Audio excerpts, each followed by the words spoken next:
But what do you do? So next day, Barcelona went along. It was quite uneventful, actually, with regards to any sort of nonsense going on.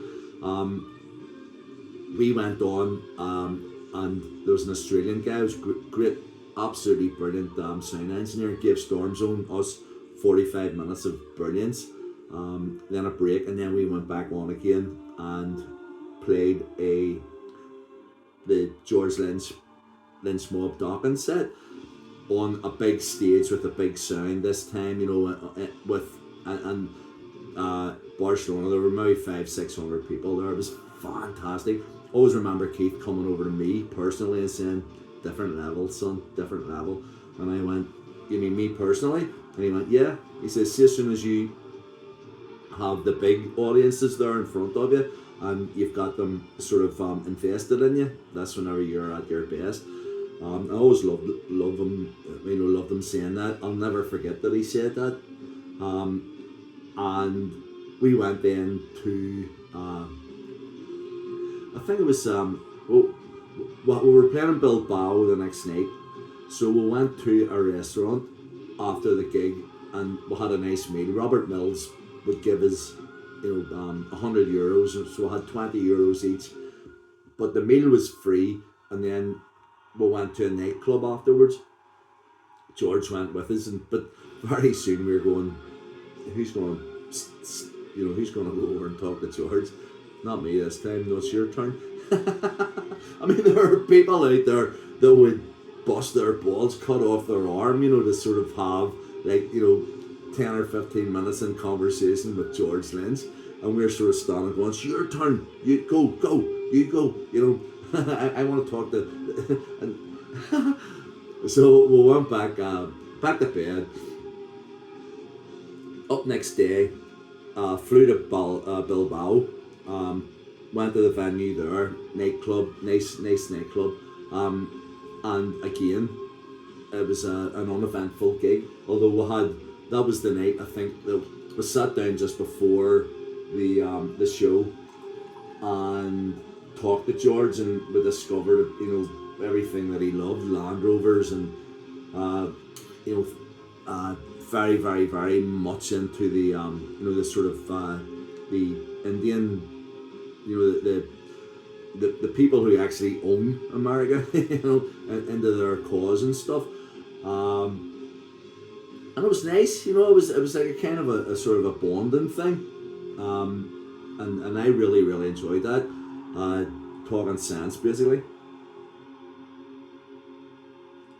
Did the gig, and Bilbao was like a sort of a straight to bed. And then up the next day, and we're going to drive to Madrid. Now, the journey to Madrid is famous for just one incident, and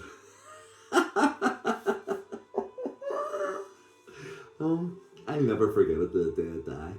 So George was sitting, and the way the driver drives on the left hand side of the road, or the left hand part of the car. George was in the passenger seat. Keith was to the right to me. I was in the middle, and then Davey, and then Graham was in the back. And we were driving down. I was having a beautiful journey down through Bilbao, through the big mountains that they have, between there and Madrid, and just taking in the scenery, having a lovely meal, a beautiful wee Spanish restaurant on the way down. And then we got into the car again, the van, windows down, because there was like wind being because of what everybody had eaten with beans and stuff, whatever. So the windows were down, and then George said, "Man," he said, "that was a lovely meal." He says, "But I didn't get dessert, but I've got, and somebody said to him, I think it was Davey, said, I've got a bar of Toblerone here, and he went, "Oh man, lifesaver." So George is eating the chocolate, having a smoke, eating the chocolate, But whatever was gagging up in George's throat, obviously with the build up of this, that, and the other thing, I mean, a big chocolatey flame built up hackle, one of these, dead, and George spits it out the window, and it comes right back in to the window where Keith's sitting and splatters all over his face like the fucking alien embryo. And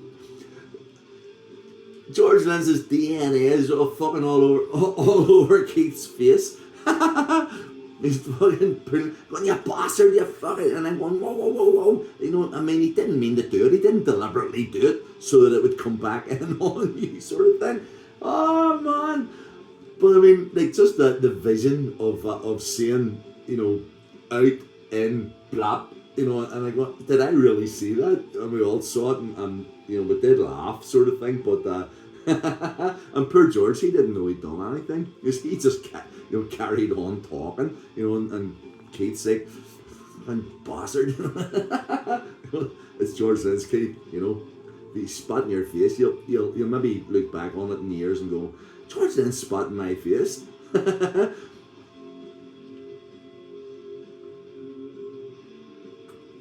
But he told us some stories as well, and they were, I mean, eye-opening sort of thing.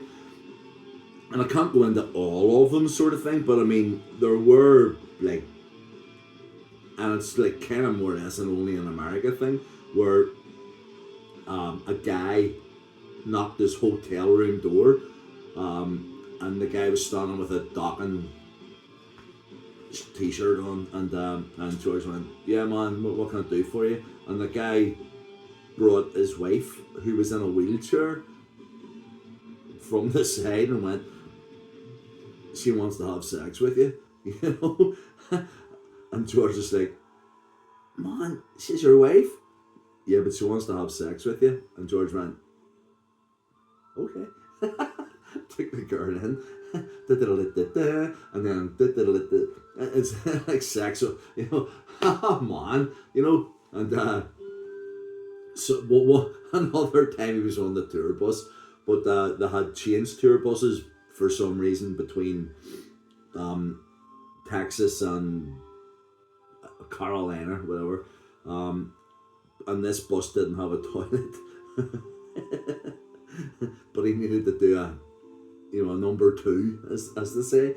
So the only thing he could do was to find, like a kind of a nice area on the bus, with a plastic bag,